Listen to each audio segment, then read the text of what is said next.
And now, El Dorado County's most noted historian, George W. Peabody.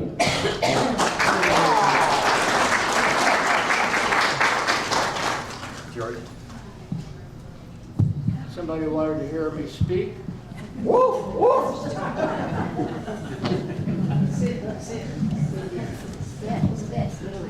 Okay, well, some of the announcements have already been made that I'd planned on making, but I will continue on. Since I was asked to make... They can't hear in the back. Can you use the mic, George? Oh, can you hear me back there? No. Okay. Just hold it to your mouth, it's on. Now can you hear me? Yes. Okay. Now, Chris Payne has been introduced, and Mary Corey has been introduced, and I don't know if Joyce Thompson is here or not, but she is the Vice President of El Dorado County Historical Society, who knows where everything is, what needs to be done. She's a leader, always helpful and productive. And Marilyn Ferguson, I know she's not here, but you can see her at the Main Street Museum, where she is the director. And she also supplied a lot of pictures. Can you hear me back there now? I gotta have this right up to my mouth. I might eat it for lunch. And here's more people coming in anyway. Marilyn Ferguson, director of the Main Street Museum, collector of Historiana, always available with resource material. It is Marilyn who, in 1994, registered Spanish Hill, where you're sitting here right now, as the Spanish Hill Historical Mining Complex with the California State Historical Resources Inventory. And I thank Marilyn for that, even though I know she's not here, for the photographic copy of pre-development Spanish Hill. And we have that album of photographs here on the table if you want to see it later. Also, I want to thank Marilyn's daughter for unlocking the Main Street Museum to let me out the evening of Founders Day 2007, when I was wondering if I had become a museum artifact. And getting acquainted with Molly. You didn't know about the ghost? Yeah, with Molly. Okay. Then we have Carol Sexton, treasurer, El Dorado County Historical Society, illustrator and good all-around helper. We have Don Uhlman, board member. He's here. There you are. And his wife, Carolyn, who is a great editor and illustrator of tailings of the museum's monthly publication. And Phyllis Snyder, who is right here. Come on, Phyllis.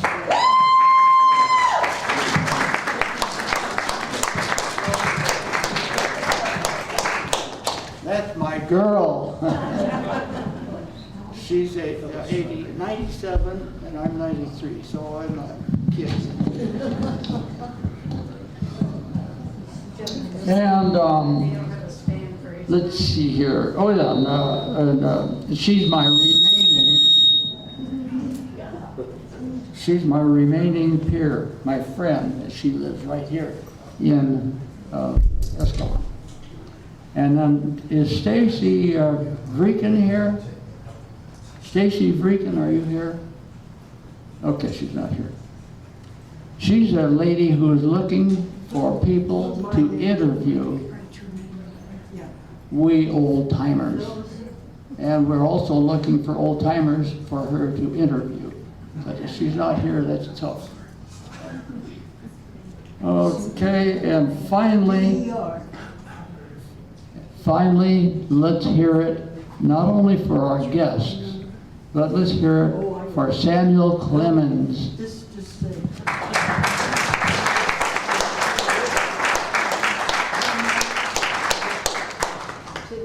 What am I saying? Mark? Twain. Okay.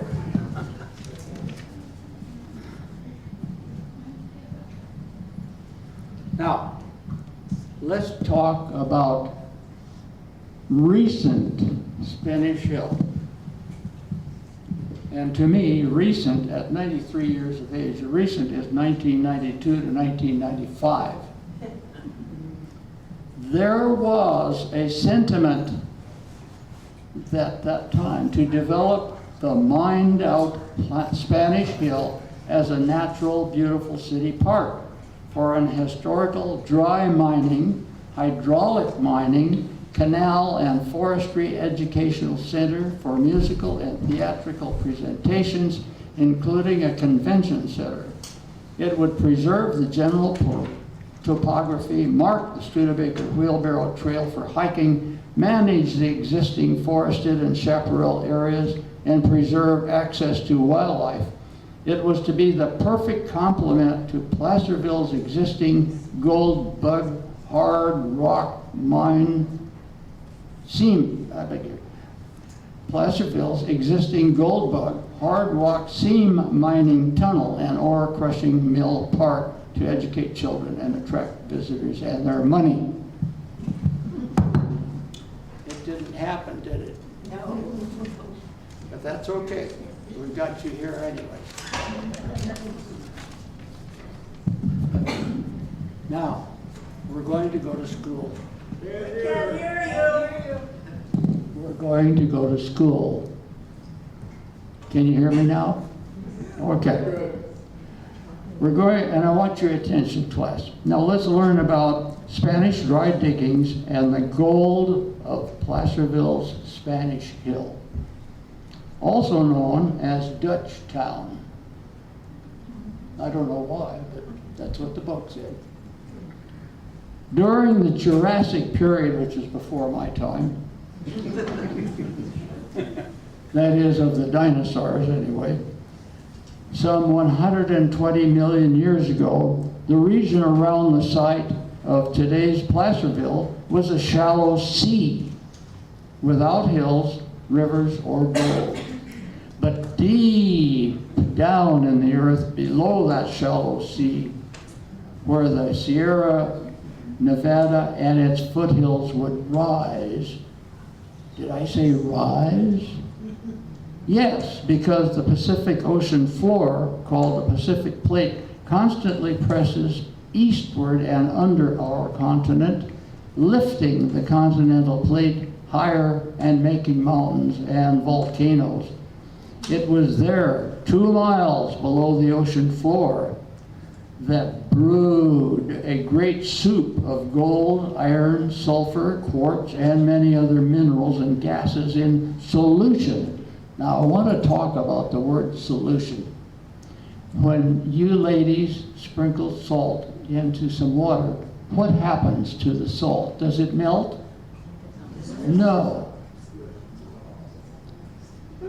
It goes into solution with the water.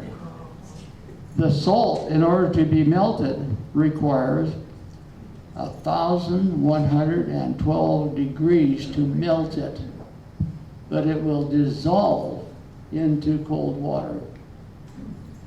So that's the difference between solution and melting. Now, I'm going to tell you some things that you may not want to believe now. You may want to believe that one either.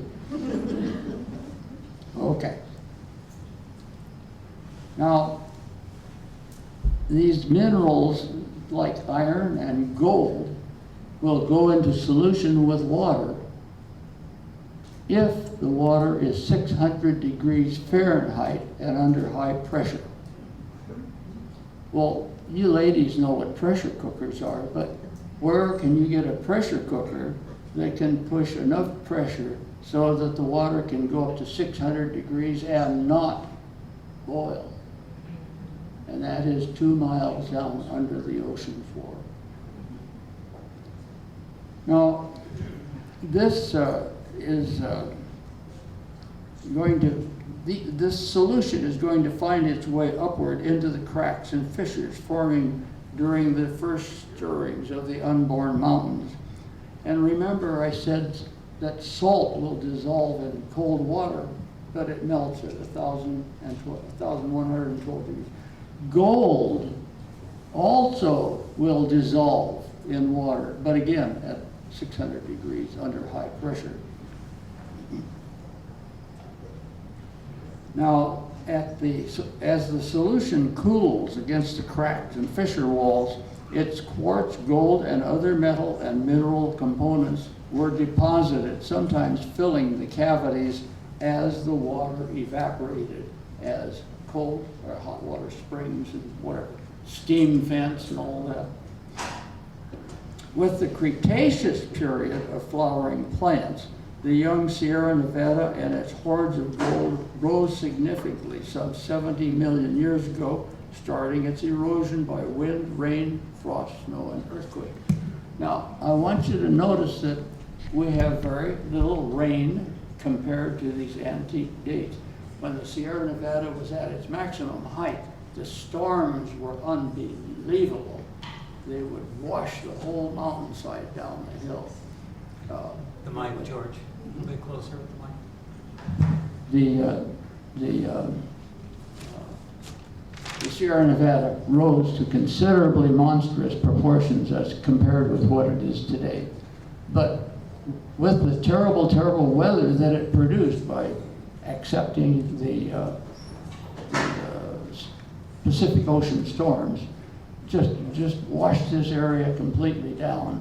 Hard to believe the amount of washing done unless you drive around and you see all these ravines and gorges and things. Anyway,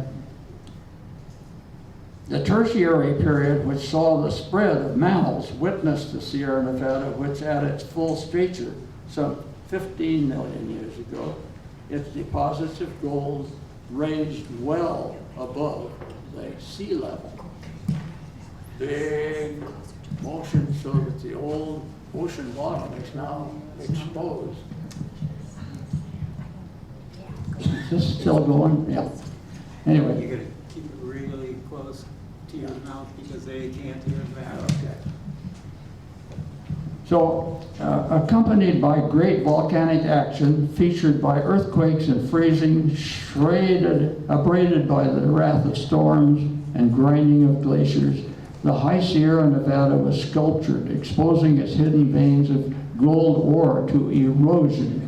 It was then that the Tertiary period South Fork of the American River ran, carrying particles of gold, sand, and gravel through the area of today's Pacific House and westward.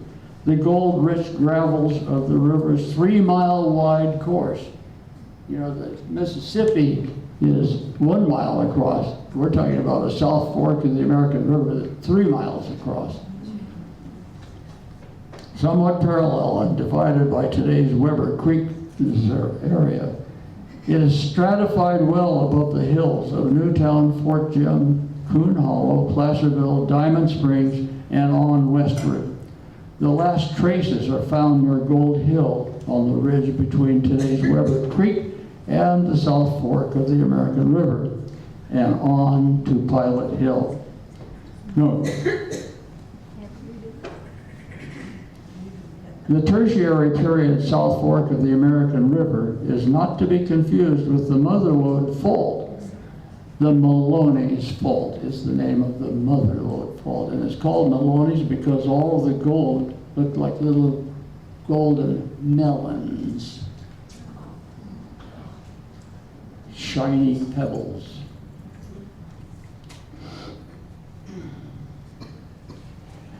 The Maloney's Fault skirts the west side of Placerville as it runs northward from beyond the Union Mine dump to Kelsey and on north beyond that. And it is the deep blue lead, and I happen to have that deep blue lead card here for some reason. Number 37 I am.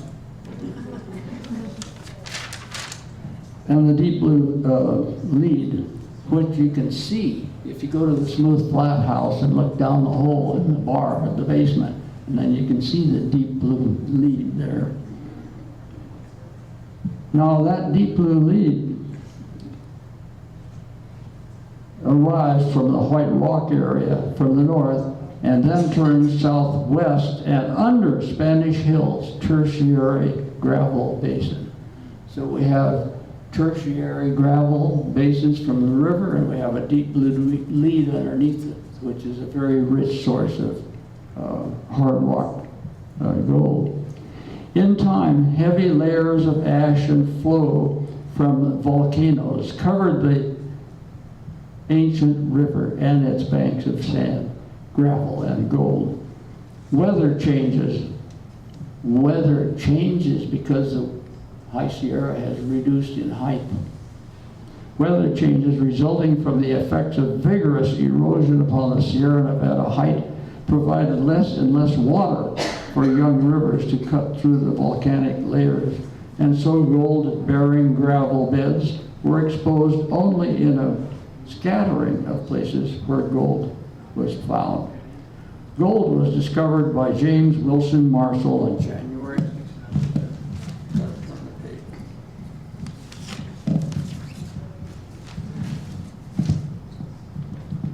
January of 24th, 1848 in the tail race of Sutter's sawmill. Now that discovery was made by Americans in a foreign land known as Mexico. And it was discovered 6 days before we had signed the Treaty of Guadalupe Hidalgo, and therefore it had to be kept secret. Members of the United States Army's Honorable Discharge Mormon Battalion found gold during June of 1848 along the South Fork of Weber Creek, just downstream from today's Snows Road. And then Charles M. Weber, during the summer of 1848, stumbled across the cut which Weber Creek had carved through the Motherlode Fault. That's the Maloney's Fault, where the rich placers of the ancient American river mingled with the seam gold of the fault's deep fissures, where Weberville and Coon Hollow were established across the creek from one another between today's Weber Creek bridges of Highway 49 and Big Cut Road. With his wealth, Weber built the city of Stockton and named it after Commodore Stockton of the United States Navy. Now, we're going to have an intermission so I can sit down and rest, and you can talk about yourself, and you can ask me questions if you want. So raise a hand if you have a question, and we have another half an hour of talk.